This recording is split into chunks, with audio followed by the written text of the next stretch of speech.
പരിവർത്തനം ആരംഭിക്കേണ്ടത് എവിടെ നിന്നാണ് എന്ന് നിങ്ങൾക്ക് വ്യക്തതയുണ്ടോ? ഈ വിഷയമാണ് ഇന്ന് നമ്മൾ സംസാരിക്കുന്നത്. പറയുന്നത് എങ്ങനെയാണ്? Transformation begins with practice and leads to mastery through consistent effort. ജീവശക്തി ശാസ്ത്രത്തിലേക്കുള്ള ഒരു ആമുഖം എന്നുള്ള അധ്യായത്തില് അഭ്യസനത്തിലൂടെ സിദ്ധിയിലേക്ക് എന്നതാണ് ഇന്നത്തെ വിഷയം. എന്തെല്ലാമാണ് പരിവർത്തന യാത്രയിലെ ശീലനങ്ങൾ? എങ്ങനെയാണ് ആരംഭിച്ച് പരിവർത്തിക്കേണ്ടത്? എന്താണ് സിദ്ധിയും അതിന്റെ പ്രാധാന്യവും? ഈ വിഷയങ്ങളാണ് നമ്മൾ ഇന്ന് ചർച്ച ചെയ്യുന്നത്. നമുക്ക് നോക്കാം. ഏവർക്കും നമസ്കാരം.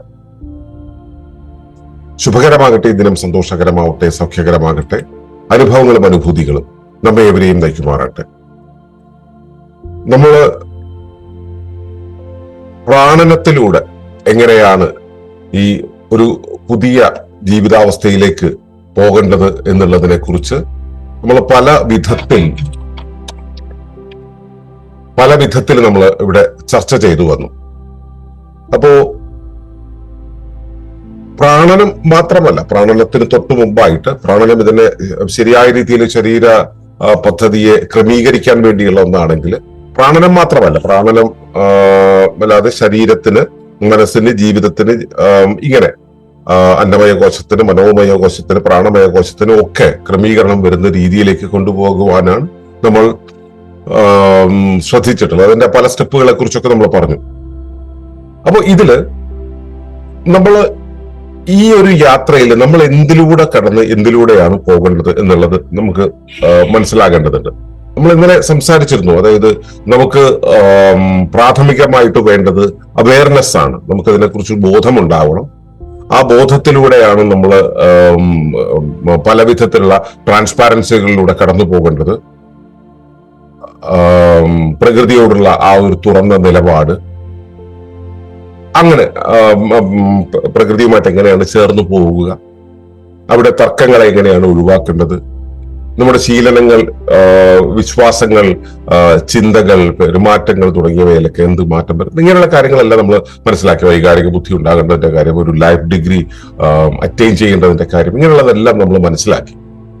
അപ്പോ ഇവിടെ നമ്മൾ ആ യാത്രയിൽ എന്തെല്ലാമാണ് നമ്മളെ സഹായിക്കുന്ന ഈ ആത്മയാനത്തിന് നമ്മളെ സഹായിക്കുന്ന ശീലനങ്ങൾ, പരിശീലനങ്ങൾ എന്നുള്ളതാണ്. പരിശീലനം എന്ന് വെച്ച് കഴിഞ്ഞാൽ നമ്മുടെ ഉള്ളിൽ ശീലമായി ജനറേറ്റ് ചെയ്യാവുന്നത്, അതാണ് ശീലനം എന്ന് പറയുന്നത്. അപ്പോ അതിൽ ഏറ്റവും ആദ്യം നമുക്ക് വേണ്ടത് എന്താ വെച്ചാല് അവനവനും മാറാൻ തോന്നണം, അവനവൻ ഇത് വേണമെന്ന് തോന്നണം, അവനവന് ഇത് എന്താണെന്ന് അറിയണം. അത് അറിയാത്തവന്, അവനവന് ആവശ്യമായി തോന്നാത്തൊരുത്തന് ഇത് സാധ്യമല്ല. സ്വന്തം ആവശ്യമായി വരുന്നത് മാത്രമേ ശരീരത്തിന് നടപ്പിലാകൂ. മറ്റുള്ളവർ മുകളിൽ നടപ്പിലാക്കുന്നത് ടോട്ടൽ പശ്ചാത്തലത്തെയാണ് മാറ്റാൻ പറ്റുക. അപ്പോ അവനവനില് മാറ്റം ഉണ്ടാകണമെങ്കിൽ അവനവന്റേതാണെന്നുള്ള തോന്നലുള്ളിൽ ജനറേറ്റ് ചെയ്യാൻ പറ്റണം. അത് സ്വയം ഉണ്ടാകുന്നതാണ് നല്ലത്. ആ സ്വയം പഠിക്കുക, എന്താണ് ഈ സാഹചര്യങ്ങൾ എന്നുള്ളതിന് സ്വയം പഠിക്കുന്നതിനെയാണ് സ്വാധ്യായം എന്ന് പറയുന്നത്. സ്വയം അധ്യയനം ചെയ്യുക. എന്താണ് ഇപ്പൊ നമ്മളിവിടെ പഠിച്ചു വരുന്നത് അതാണ്. എന്താണ് പ്രകൃതി, എന്താണ് പ്രപഞ്ചം, എന്താണ് അതിന്റെ ഘടന, അതിനകത്ത് എന്റെ സ്ഥാനം എന്താണ്, എന്റെ ധർമ്മം എന്താണ്, എന്റെ പർപ്പസ് എന്താണ്, നിയതി എന്താണ്, തുടങ്ങിയ കാര്യങ്ങൾ നമ്മൾ പഠിക്കാനുള്ള വേദിയാണ് ആത്മയാനം എന്ന് പറയുന്നത്, അല്ലെ? അപ്പൊ ഇത് പഠിക്കാൻ അവനവന്റെ ഉള്ളിൽ നിന്നും ഒരു ത്വരയുണ്ടാകുന്ന സമയത്താണ് ഈ സ്വാധ്യായം എന്നുള്ളത് പ്രായോഗികമാകും. അവിടെയാണ് ആത്മയാനം സാക്ഷാത്കരിക്കപ്പെടുക.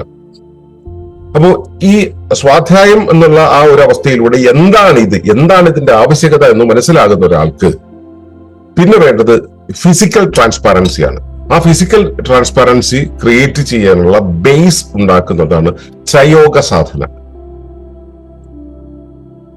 ചലയോഗം, നൃത്തരൂപത്തിലുള്ള യോഗാഭ്യാസമാണ് യോഗം എന്ന് വെച്ചാൽ യോജിപ്പ്. പരിസരവുമായി, നമ്മളെയും പരിസരത്തെയും ചലനത്തെയും ദിശയെയും വേഗത്തെയും താളത്തെയും എല്ലാം, അതായത് subject sense, object sense, direction sense, time sense, space sense തുടങ്ങിയ സെൻസുകളെ എൻകറേജ് ചെയ്യുന്ന, അതിനനുസരിച്ച് ശരീരത്തെ ട്യൂൺ ചെയ്യുന്ന ഒരു പ്രോസസ്സാണ് ചയോഗ സാധന. അതോടൊപ്പം തന്നെ നമ്മുടെ ശരീരത്തിലെ ഊർജ്ജ കേന്ദ്രങ്ങളായിട്ടുള്ള ചക്രങ്ങളെയെല്ലാം കൃത്യമായി ശ്രദ്ധിച്ച് അവയെ ചൈതന്യ കേന്ദ്രം നടത്തി, അവയിലേക്ക് ചൈതന്യ കേന്ദ്രം നടത്തി അവയെ ആക്ടിവേറ്റ് ചെയ്യുക എന്നുള്ളത് കൂടെ ഇതിന്റെ ഉദ്ദേശ്യമാണ്. ഇത് നമ്മളും പ്രകൃതിയും തമ്മിലുള്ള ആ ഒരു സുതാര്യാവസ്ഥയെ ജനറേറ്റ് ചെയ്യുന്നതാണ്. അതുകൊണ്ട് മാത്രം പോരാട്ടോ, മണ്ണിലിറങ്ങണം, വെയിൽ കൊള്ളണം, മഴ കൊള്ളണം, നമ്മൾ പ്രകൃതിയിലേക്ക് എക്സ്പോസ് ചെയ്തിടണം, യുക്തികൾ മാറ്റിവെക്കണം. ഇതെല്ലാം നമ്മൾ സ്വാധ്യായത്തിലൂടെ നമ്മൾ മനസ്സിലാക്കിയിട്ടുണ്ട്. പക്ഷെ അതിനുവേണ്ടിയുള്ള ഫിസിക്കൽ ട്രാൻസ്പെറൻസി ഉണ്ടാക്കാൻ വേണ്ടിയുള്ള ഫിസിക്കൽ കേപ്പബിലിറ്റിയാണ് ചയോഗ സാധനയിലൂടെ കയറുന്നതെങ്കിൽ ഈ കാര്യങ്ങൾ എങ്ങനെയാണ് ഒരു ശീലമാക്കി വരിക? അത് ഭൂമിയുമായിട്ടുള്ള ട്രാൻസ്പെറൻസി, നമ്മുടെ കാര്യങ്ങൾ, നമ്മൾ ചുറ്റുപാടുമുള്ള കാര്യങ്ങളിൽ നിന്നും നമ്മളിൽ ഉണ്ടാകേണ്ട മാറ്റം എന്താണ്, ഈ ബോധ്യപ്പെട്ട കാര്യത്തെ എങ്ങനെയാണ് പ്രായോഗികമാകേണ്ടത്, എങ്ങനെയാണ് ശരിയായ രീതിയിൽ സ്വാധ്യായം എന്നുള്ളത് ഉള്ളിൽ ജനറേറ്റ് ചെയ്യുന്നത്. ഇപ്പൊ ഒരാളെ നമ്മളൊരു കാര്യം പുറത്ത് ബോധിപ്പിച്ചാൽ അയാൾക്ക് ബോധ്യമായി എന്ന് പറഞ്ഞിട്ട് പോയാൽ അയാൾക്ക് ഉള്ളിലാവില്ല. ഉള്ളിലാവണമെങ്കിൽ അയാളെ തന്നെ എടുത്ത് പ്രയോഗിക്കണം.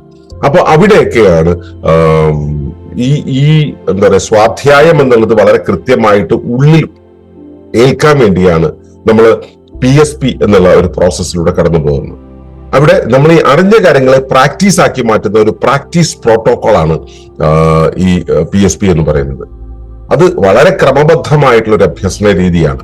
നമ്മളെ ഒരു സിസ്റ്റമാക്കി, നമ്മുടെ ജീവിതത്തെ ഒരു സിസ്റ്റമാക്കി നമ്മളെ ബോധ്യപ്പെടുത്തുന്ന, നമുക്ക് ശീലനം ഉണ്ടാക്കി തരുന്ന, നമ്മുടെ ന്യൂറൽ പാത്വേകളെ കൃത്യമായിട്ട് ക്രമീകരിക്കുന്ന ഒരു പ്രോസസ്സാണ്.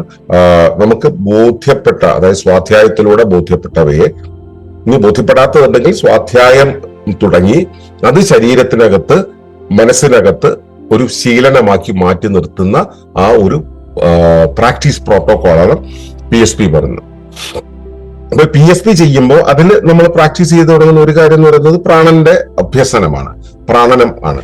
അപ്പൊ പ്രാണനം എന്നുള്ളത് നമ്മൾ ഈ ജീവശക്തിയോട്, നമ്മളെ ജീവചൈതന്യത്തോടുള്ള ബോധപൂർവമുള്ള ഒരു പങ്കാളിത്തമാണ്. അത് നമ്മൾ വഴിയെ കൃത്യമായിട്ട് ശീലിക്കാം. നമ്മൾ ആദ്യം അതിനെ അവെയർ ആകുന്നു, പിന്നെ അറ്റൻഡ് ചെയ്യുന്നു, പിന്നെ അതിനെ നമ്മൾ കൈകാര്യം ചെയ്യാൻ പഠിക്കുന്നു, അതിനുശേഷം അതിനെ നിയന്ത്രിക്കാൻ പഠിക്കുന്നു, നമ്മൾ ഉദ്ദിഷ്ട രൂപത്തിലേക്ക് അതിനെ തിരിച്ചു കൊണ്ടുപോകുന്നു എന്നുള്ളതാണ് പ്രാണനത്തിൽ നമ്മൾ ചെയ്യുന്നത്. അതിനുശേഷം ഉള്ള മറ്റൊന്നാണ്, നമ്മളിവിടെ റെഗുലർ ആയിട്ടുള്ള ചില കൂട്ടങ്ങളുണ്ട് അല്ലെ. നമ്മളിപ്പോ ഈ പ്രഭാത സത്സംഗം എന്ന് പറയുന്നത് 1870 കൂട്ടായ്മയാണ്. ഓൺലൈനായിട്ട് എല്ലാ ദിവസവും രാവിലെ ഇരിക്കുന്ന കൂട്ടം എന്ന് പറയുന്ന ഇത് തന്നെ 1870 ഇതുപോലെ ഇതല്ലാതെ എത്രയോ കൂട്ടങ്ങൾ, ഇപ്പൊ ഇന്നലെ വൈകിട്ട്, ഇന്നലെ പകല്, നമ്മളിവിടെ കമ്മ്യൂണിറ്റി ലിവിംഗ് ആയതുകൊണ്ട് ഗുരുകുലത്തിൽ ഈ ഒരു സത്സംഗം അടിക്കടി സംഭവിക്കുന്നുണ്ട്. ആ സത്യബോധമുള്ള ഒരു കൂട്ടത്തിന്റെ കൂടിച്ചേരലിൽ നമ്മൾ ഭാഗമാകണം, എങ്കിലേ പരിവർത്തനം സാധ്യമാണ്. നമ്മൾ ഒറ്റയ്ക്ക് പലപ്പോഴും നമ്മളെ പരിസരം എന്തോ, പരിസരത്തിനനുസരിച്ച് നമ്മളിൽ മാറ്റം ഉണ്ടാവും എന്നുള്ള എപ്പിജനറ്റിക്സ് പറയുന്നത് അല്ലെ. അപ്പോ പരിസരവുമായിട്ട് നിരന്തര ബന്ധമുണ്ടാവുകയും ആ പരിസരം ഉചിതമായ രീതിയിൽ ആയിത്തീരുകയും ചെയ്യണമെങ്കിൽ ഉചിത പരിസരത്തെ നമ്മൾ തിരഞ്ഞെടുക്കേണ്ടതുണ്ട്. അപ്പൊ ഉചിത പരിസരത്തിൽ പോയി എന്നേക്കും നിലനിൽക്കാൻ കഴിഞ്ഞില്ലെങ്കിലും ആവർത്തിച്ച് അവിടേക്ക് എത്തുന്ന ഒരു പ്രക്രിയയാണ് ഈ സത്സംഗം എന്നുള്ളത്. അപ്പൊ അതിലൂടെ ആകുമ്പോൾ നമ്മുടെ പശ്ചാത്തലം ശരിയായി. ഇനി അകത്ത് ഈ സാധനത്തെ ക്രമീകരിക്കണം, അകം പശ്ചാത്തലത്തെ ക്രമീകരിക്കണമെങ്കിൽ നമ്മൾ ഈ പ്രാക്ടീസ് ചെയ്ത് പോകുന്നതിനനുസരിച്ച് നമ്മുടെ അകത്തേക്ക് തിരുത്തലുകൾ വരേണ്ടതുണ്ട്, മാർഗനിർദ്ദേശങ്ങൾ വരേണ്ടതുണ്ട്. ഇതിനെയാണ് ഗുരുസംഘം എന്ന് പറയുക, ഗുരുവുമായി സംഗമിക്കുക. ഇവിടെ ഈ ഗുരുപരമ്പരയിൽ റെപ്രസെന്റ് ചെയ്യുന്നത് ഞാനാണ് എന്നുള്ളത് കൊണ്ട് എന്നെ നിങ്ങൾക്ക് അങ്ങനെ കരുതാം, ഈ ആത്മയാനത്തിൽ അങ്ങനെ കരുതാം. ഞാൻ നിങ്ങളുടെ ഗുരുവാകണമെന്ന് ധരിച്ചുകൊണ്ടോ താല്പര്യപ്പെട്ടുകൊണ്ടോ അല്ല അങ്ങനെ പറയുന്നത്. ഇത് ഈ പ്രക്രിയ തുടർന്നു കൊണ്ടുപോകുമ്പോൾ നിങ്ങൾ ആർക്കൊക്കെയാണോ നിർദ്ദേശങ്ങൾ കൊടുക്കുന്നത് അവിടെയും നിങ്ങളുടെ റെസ്പോൺസിബിലിറ്റി ആണത്. ഇപ്പോ എന്റെ റെസ്പോൺസിബിലിറ്റി ആണ്, നിങ്ങളോട് അത് കാണിക്കുന്നത് എന്റെ റെസ്പോൺസിബിലിറ്റി ആണെങ്കിൽ നിങ്ങളെ തുടർന്ന് വരുന്ന ആളുകളിലേക്ക് അത് കൊടുക്കേണ്ടത് നിങ്ങളുടെ റെസ്പോൺസിബിലിറ്റി ആണ്. ആ അധ്യയനം ചെയ്യുന്ന ആളും അധ്യാപനം ചെയ്യുന്ന ആളും തമ്മിലുള്ള ഒരു ക്രമീകൃതാവസ്ഥ ഉണ്ടാകാൻ വേണ്ടി ആ ഒരു പാരസ്പര്യം, ട്രാൻസ്പെറൻസി ഉണ്ടാകുന്ന ഒരു അവസ്ഥയാണ് ഗുരുസംഘം എന്ന് പറയുക. അപ്പോൾ ഈ വഴിയിലൂടെയാണ് ഈ കാര്യങ്ങൾ, ഈ പ്രോസസ്സിലൂടെ എല്ലാമാണ് നമ്മൾ അതിലേക്ക് പോകുന്നത്. ഈ പ്രോസസ് എന്ന് പറയുമ്പോൾ അഷ്ടാംഗയോഗത്തെ കുറിച്ച് പറഞ്ഞതുപോലെ, അംഗം എന്ന് പറഞ്ഞ പോലെ ഇവിടെ ഇപ്പോ ഒരു 6 അംഗങ്ങൾ വരുന്നുണ്ട്. അംഗം എന്ന് പറഞ്ഞാൽ ഒന്നിന് ശേഷം ഒന്ന് എന്നുള്ളതല്ല, ഇവയെല്ലാം ഉണ്ടാകണം എന്നുള്ളതാണ്. ഇപ്പോൾ ശരീരത്തിന് കൈക്ക് ശേഷം തല, തലയ്ക്ക് ശേഷം കാല് എന്നുള്ള രൂപത്തിലല്ലല്ലോ നിൽക്കുന്നത്. ഇവയെല്ലാം ഒരുമിച്ച് പ്രവർത്തിക്കുന്നത്. അതുപോലെ ഈ 6 അംഗങ്ങളും ഒരുപോലെ തന്നെ പ്രവർത്തിക്കേണ്ടതുണ്ട്. അത് 6ഉം കൂടെ പ്രവർത്തിക്കുന്ന സമയത്താണ് നമുക്ക് ആ പരിവർത്തനം എന്നുള്ള പ്രോസസ്സ് ഉണ്ടാവുക. അപ്പോ ഇത് നമ്മൾ എവിടെയാണ് ആരംഭിക്കേണ്ടത്? ഈ പരിവർത്തനം എന്നുള്ളത് എവിടെയാണ് ആരംഭിക്കുന്നത്? ആദ്യം വേണ്ടത് പരിവർത്തനം വേണമെന്നുള്ള തോന്നലാണ്. ഡിറ്റർമിനേഷൻ ഉണ്ടാവണം, കൃത്യമായിട്ട് ഡിറ്റർമിനേഷൻ ഉണ്ടാവണം. ഈ ഡിറ്റർമിൻ ചെയ്യുന്ന ഒരു കാര്യം ഏത് വഴിക്ക് പോകണം എന്നൊരു കാര്യം ഉണ്ടല്ലേ. ഇപ്പൊ ഒളിമ്പിക്സിൽ ഓടാൻ നിൽക്കുന്നവര് ശ്രദ്ധിച്ചിട്ടുണ്ടോ? ഒരു കാല് ഒരു പ്രത്യേക സാധനത്തിൽ, എനിക്ക് എന്റെ പേരറിയില്ല, ഇങ്ങനെ കാല് ഉറപ്പിച്ച് വെച്ചിട്ട് കയ്യൊക്കെ ഊന്നി ഇങ്ങനെ പൊങ്ങി നിന്നിട്ട് ഓടാൻ തയ്യാറായി നിൽക്കുന്നു. വെടിപൊട്ടുന്ന സമയത്ത് ഒറ്റ വിടലാണ്. അപ്പോ അതിനൊരു ഡിറക്ഷൻ സെറ്റ് ചെയ്യുന്നുണ്ട്. ആ ഡിറക്ഷനും ഓർഡറും സെറ്റ് ചെയ്യുന്നുണ്ട്. അപ്പോ നമ്മൾ ദൃഢനിശ്ചയത്തോടെ ആരംഭിക്കുക ആദ്യം, പക്ഷെ അതിനൊരു ഓർഡർ ഉണ്ടാവണം. ആ ഓർഡർ എങ്ങോട്ടാണ്, ഡിറക്ഷൻ എന്താണെന്നുള്ള കാര്യം വളരെ കൃത്യമായിട്ട് സെറ്റ് ചെയ്യണം. ആ ഓർഡറിനെ മനസ്സിലാക്കണം, ഓർഡറിന്റെ പ്രാധാന്യം മനസ്സിലാക്കണം. അതിന് ഇഷ്ടം പോലെ ക്ലാസ്സുകൾ ഓർഡറുമായിട്ട് ബന്ധപ്പെട്ട് നമ്മൾ എടുത്തിട്ടുണ്ട്, യൂട്യൂബിൽ ഉണ്ട്, അത് അവ കേൾക്കാം. ആ ഓർഡർ സെറ്റ് ചെയ്യുക എന്നുള്ളതാണ് പിന്നീടുള്ള കാര്യം. അതിന്റെ ഡിറക്ഷൻ അടക്കം ആ ഓർഡറിൽ തന്നെ നമ്മൾ നിലനിൽക്കേണ്ടതിന്റെ ആവശ്യകതയെക്കുറിച്ച് കൂടെ നമ്മൾ ബോധ്യപ്പെടേണ്ടതുണ്ട്. അതിനുശേഷം അതിന് റെഗുലാരിറ്റി വേണം. റെഗുലാരിറ്റി വേണം എന്ന് മാത്രമല്ല, അത് ഒരു നമ്മൾ അച്ചടക്കം എന്ന് പറയില്ലേ, ഒരു അച്ചിൽ അടങ്ങിയിരിക്കുന്നതാണ് അച്ചടക്കം. നമ്മുടെ ഈ പ്രാക്ടീസിന്, നമ്മുടെ മുൻപോട്ട് പോക്കിന്, പരിവർത്തനം കഴിയുന്നവരെയും നമ്മൾ ആ പ്രാക്ടീസിലായിരിക്കുന്നതിന് വേണ്ടിയിട്ടുള്ള അനുഷ്ഠാനം നമുക്ക് കൃത്യമായിട്ടുണ്ടാവണം. അതിനൊരു നിയന്ത്രണം ഉണ്ടാകണം. അങ്ങനെ നമുക്ക് നിഷ്ഠയിലായിരിക്കാനുള്ള ഒരു അച്ചടക്കം ഉണ്ടാവണം. അപ്പോ ഇത് ഉണ്ടായിക്കഴിഞ്ഞാൽ, ഇത്രയും ഉണ്ടായി കഴിയുമ്പോഴാണ് പ്രാക്ടീസ് ചെയ്യുന്നത് കൊണ്ടുണ്ടാവുക. അങ്ങനെ പ്രാക്ടീസ് ചെയ്ത് പോയിക്കൊണ്ടേയിരിക്കണം. ഏതുവരെ? 27 വയസ്സ് വരെ കഷ്ടകാലമാണ്. അത് കഴിഞ്ഞാൽ ശീലമായിക്കോളും എന്ന് പറയുന്നത് പോലെ നമ്മൾ സ്ഥിരമായിട്ട് അഭ്യസിക്കുന്ന എന്ത് കാര്യവും കുറച്ച് കഴിയുമ്പോൾ നമുക്ക് കൈവരും. ആ ശേഷി കൈവരും. ആ കൈവരുന്നതിനെയാണ് സിദ്ധിക്കുക എന്ന് പറയുന്നത്. അപ്പോ നമ്മൾ ഒരു ഫ്ലോ സ്റ്റേറ്റിലേക്ക്, ഇത് നമ്മൾ പ്രാക്ടീസ് ചെയ്യാതെ തന്നെ നമുക്ക് ചെയ്യാൻ പറ്റുന്ന ഒരു അവസ്ഥയിലേക്ക് വരും. ഇപ്പൊ ഡ്രൈവിംഗ് എന്നുള്ള ഒരു കാര്യം, ഡ്രൈവിംഗ് സ്കൂളിലാകുന്ന നമ്മളൊരു 40 ദിവസമായിരിക്കും പോകുന്നത്. പക്ഷെ ആ സിദ്ധി കൈവന്നു കഴിഞ്ഞാൽ പിന്നെ അത് പോകില്ല, കയ്യിലുണ്ടാവും, എപ്പോഴും കയ്യിലുണ്ടാവും. അതിനാണ് ഫ്ലോ സ്റ്റേറ്റ് എന്ന് പറയുന്നത്. ഫ്ലോ സ്റ്റേറ്റ് തുടർന്ന് വരുന്നൊരവസ്ഥ.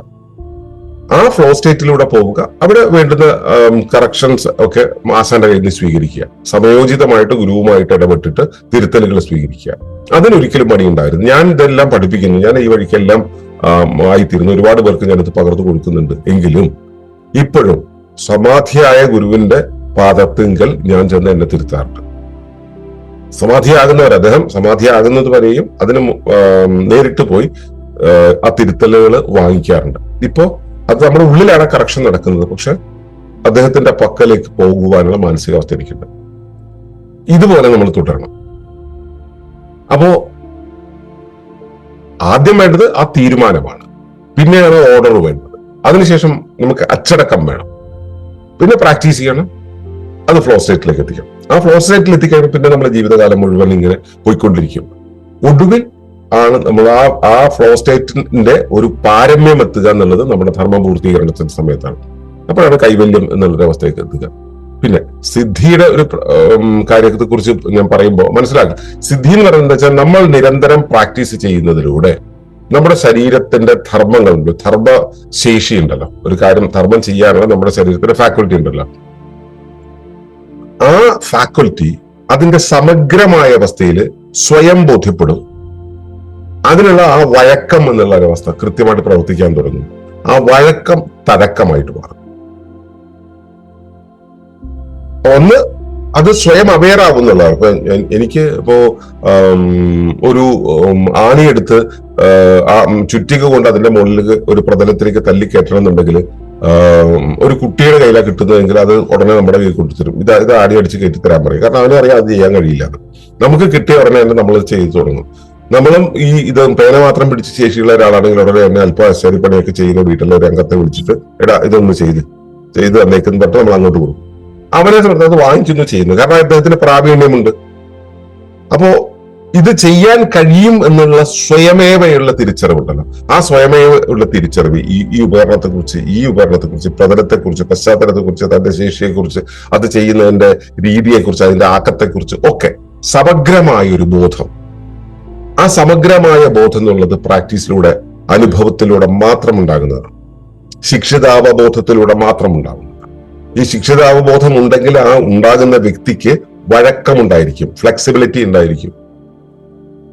അപ്പോ ശിക്ഷണം ചെയ്ത് ശിക്ഷണത്തെക്കുറിച്ച് കൃത്യമായിട്ടുള്ള ധാരണയുണ്ടായി ശിക്ഷണത്തിന്റെ വഴക്കത്തിന്റെ മുകളിൽ ആവർത്തിച്ച് ചെയ്യുന്നതിലൂടെ അതിന് ഒരു ആലോചനയുമില്ലാതെ ചെയ്യാൻ പറ്റുന്ന രീതിയിലേക്ക് ഒരു പ്രാവീണ്യമായി തഴക്കമായി മാറുന്നതിനെയാണ് സിദ്ധി എന്ന് പറയുന്നത്. നന്നായി പാടുന്ന ഒരാൾ, നന്നായിട്ട് വയലിൻ വായിക്കുന്ന ഒരാൾ, നന്നായിട്ട് ഹാർമോണിയം വായിക്കുന്ന ഒരാൾ, നന്നായിട്ട് കാർ ഓടിക്കുന്ന ഒരാൾ, നന്നായിട്ട് സാമ്പാർ വയ്ക്കുന്ന ഒരാൾ, ഈ ശേഷി ഉള്ളിൽ ഉണർന്നു വന്നതാണ്. അതിനെയാണ് സിദ്ധി എന്ന് പറയുക. അതിന് സമഗ്രബോധ്യം വേണം, പ്രാവീണ്യം വേണം. സമഗ്രബോധ്യം വേണം, വഴക്കം വേണം, തഴക്കം വേണം. വഴക്കമുള്ളവരെ തഴക്കം ഉണ്ടാവുള്ളൂ. ഇതിനെയാണ് സിദ്ധി എന്ന് പറയുന്നത്. കൃത്യമായിട്ട് മനസ്സിലാക്കുക. ഈ സിദ്ധി എന്ന് പറയുന്നത് ഒരു പ്രവാഹാവസ്ഥയാണ്. പ്രവാഹത്തിന്റെ ഒരു നൈരന്തര്യമാണ്. ആ പ്രവാഹത്തെയാണ് നമ്മൾ ഫ്ലോ സ്റ്റേറ്റ് എന്ന് പറയുന്നത്. ഈ ഫ്ലോ സ്റ്റേറ്റ് എന്നുള്ളത് ലക്ഷ്യമല്ല, അതൊരു പാതയാണ്. മനസ്സിലാക്കേണ്ടതുണ്ട്. ഈ പലരും ഇത്തരം സാധനങ്ങൾക്ക് വരുന്നത് സിദ്ധികൾക്ക് വേണ്ടിയിട്ടാണ്. സിദ്ധി എന്നുള്ളത് അവിടെ തളച്ചിടാനുള്ള സ്ഥലമാണ്. സിദ്ധിയിൽ കുടുങ്ങി പോയിട്ടുണ്ടെങ്കിൽ നിങ്ങൾ അവിടെ കുടുങ്ങും, പിന്നെ അതിനപ്പുറത്തേക്ക് പോകില്ല. നിങ്ങൾ അത് വല്ലാത്തൊരു അവസ്ഥയിലേക്ക് ആയി മാറും. അത് നിങ്ങൾക്ക് ബുദ്ധിമുട്ടുണ്ടാക്കുകയാണ് ചെയ്യുന്നത്. സിദ്ധിയിൽ നിൽക്കരുത്. സിദ്ധി ഉണ്ടോ, സിദ്ധിയെ നിങ്ങൾ സ്വീകരിക്കുക. പക്ഷെ അതിന്റെ മുകളിൽ നമുക്കുണ്ടാകുന്ന അഹങ്കാരമുണ്ടെങ്കിൽ അഹങ്കാരത്തെ എടുത്ത് ദൂരെ കളയുക. അതുകൊണ്ട് കാര്യമില്ല. അത് ഊരി വെച്ചിട്ട് നമ്മൾ മുന്നോട്ട് പോവുക. അവിടെ ലക്ഷ്യമല്ല, ഒരു പാത മാത്രമായിട്ട് മാറും. അതായത് അതിനകത്ത് ഒട്ടി നിൽക്കരുത്. സിദ്ധി കിട്ടിയിട്ടുണ്ടെങ്കിൽ, ആ ഫ്ലോ സ്റ്റേറ്റിൽ എത്തിയിട്ടുണ്ടെങ്കിൽ അവിടെ നിൽക്കരുത്. പിന്നെ പോകണം. നിങ്ങൾക്ക് വണ്ടി ഓടിക്കാൻ പഠിച്ചു കഴിഞ്ഞാൽ ഞാൻ വണ്ടി ഓടിക്കാൻ പഠിച്ചതെന്ന് പറഞ്ഞ് നാട്ടുകാരെ മുഴുവൻ കാണിക്കലല്ല വേണ്ടത്. നിങ്ങളുടെ ജീവിതത്തിൽ ഉപകാരപ്പെടുന്ന രീതിയിൽ വണ്ടി വേണ്ടപ്പോൾ ഉപയോഗിക്കുക, വേണ്ടാത്തപ്പോൾ ഉപയോഗിക്കാതിരിക്കുക. അപ്പോ നമുക്ക് എന്താണ് ലക്ഷ്യമായിട്ടുണ്ടാവുക? നമ്മുടെ ഫൈനൽ ഡെസ്റ്റിനേഷൻ, നമ്മുടെ ധർമ്മ പൂർത്തീകരണം എന്താണോ, നമ്മുടെ പർപ്പസ് പൂർത്തീകരിക്കുന്നത് എന്താണോ, അതിനുവേണ്ടിയുള്ള വിളി എന്താണോ വരുന്നത്, പ്രകൃതി നമ്മൾ എങ്ങനെയാണ് വിളിക്കുന്നത്, അതിനനുസരിച്ച് പോകണം. അപ്പൊ സിദ്ധി അതിലേക്ക് പോകുവാനുള്ള ഒരു ടൂളാണ്, അതിനുള്ള നമ്മുടെ എക്സ്പെർട്ടൈസ് ആണ്. ആ രീതിയിൽ വേണം അതിനെടുക്കാൻ. അപ്പോ സിദ്ധി വളരെ പ്രധാനപ്പെട്ടതാണ്. സിദ്ധി ഉണ്ടെങ്കിലാണ് നമുക്ക് കാര്യങ്ങൾ ചെയ്യാൻ കഴിയുക. പക്ഷെ ആ സിദ്ധി എന്നുള്ളത് നമ്മുടെ ഡെസ്റ്റിനേഷൻ അല്ല, നമ്മുടെ ഒരു മാർഗം മാത്രമാണ്. അപ്പോൾ നമുക്ക് വേണ്ടത് എന്താ വെച്ചാൽ പ്രാഥമികമായിട്ട് ബോധമാണ്. അതിന് സ്വാധ്യായം ഉപയോഗിക്കണം, അഭ്യാസം ഉപയോഗിക്കണം, സിദ്ധി നേടണം. സിദ്ധിക്ക് ശേഷം ഡെസ്റ്റിനിയിലേക്ക് യാത്ര ചെയ്യണം, സിദ്ധിയും കൊണ്ട് യാത്ര ചെയ്യണം. ഇതിന് പ്രധാനമായിട്ടും വേണ്ടത് നമ്മുടെ ശീലനമാണ്, പരിശീലനമാണ്. ആ ശീലനത്തിന് വേണ്ടിയുള്ള വഴികൾ നമ്മൾ ഇങ്ങനെ പറഞ്ഞു. അതായത് സ്വാധ്യായം, യോഗ, മറ്റേ പ്രാക്ടീസ് പ്രോട്ടോകോൾ, PSP എന്ന് പറയുന്നത്, പ്രാണനം, പിന്നെ സത്സംഗം, ഗുരുസംഘം എന്ന് പറയുന്ന 6 ഘട്ടങ്ങൾ പറഞ്ഞു. ഇവയിലൂടെ കടക്കുക, സ്ഥിരതയോടെ നമ്മൾ അതിലൂടെ പോവുക, കൺസിസ്റ്റൻസി ഉണ്ടാവണം, നൈരന്തര്യം ഉണ്ടാവണം. ഈ യാത്ര ഒരിക്കലും അവസാനിക്കില്ല, അത് വികസിച്ചുകൊണ്ടേയിരിക്കും. നമ്മുടെ ധർമ്മപൂർത്തീകരണം കഴിഞ്ഞ് നമ്മളുടെ ശരീരം വിലയം പ്രാപിക്കുന്നത് വരെയും ഈ ഒരു ഒഴുക്ക് തുടരും. അപ്പോ ആ തീരുമാനമെടുത്ത് അതിൽ സ്ഥിരമായി പ്രാക്ടീസ് ചെയ്യുക, ലക്ഷ്യത്തിലെത്തും. അത് ക്യാരി ചെയ്യാനുള്ള വാഹനമാണ് ആത്മയാനം. ആ ആത്മയാനത്തിൽ നിങ്ങൾ കയറിയിരിക്കാൻ യോഗ്യത നേടുക, അതിനനുസരിച്ച് നിങ്ങളെ പരുവപ്പെടുത്തുക, അതാണ് വേണ്ടത്. അത് ചെയ്യേണ്ടത് എങ്ങനെയാണ് എന്നുള്ളത് നിങ്ങൾ സ്വയം പരിശോധിക്കുക. അതുമായിട്ട് നാളെ വരും. നാളെ തുടർന്നുള്ള കാര്യങ്ങൾ നമുക്ക് സംസാരിക്കാം. അതുവരേക്കും നന്ദി, നമസ്കാരം. തുടർന്ന് കാണുന്നതിന് മുമ്പായി ഈ വിഷയം ഇഷ്ടമായെങ്കിൽ ഒന്ന് ലൈക്ക് ചെയ്യുക, കമന്റ് ചെയ്യുക, ഷെയർ ചെയ്യുക. നിങ്ങൾ പ്രകൃതിയെ ഇഷ്ടപ്പെടുന്നുവെങ്കിൽ ഈ ചാനൽ ഒന്ന് സബ്സ്ക്രൈബ് ചെയ്യുക.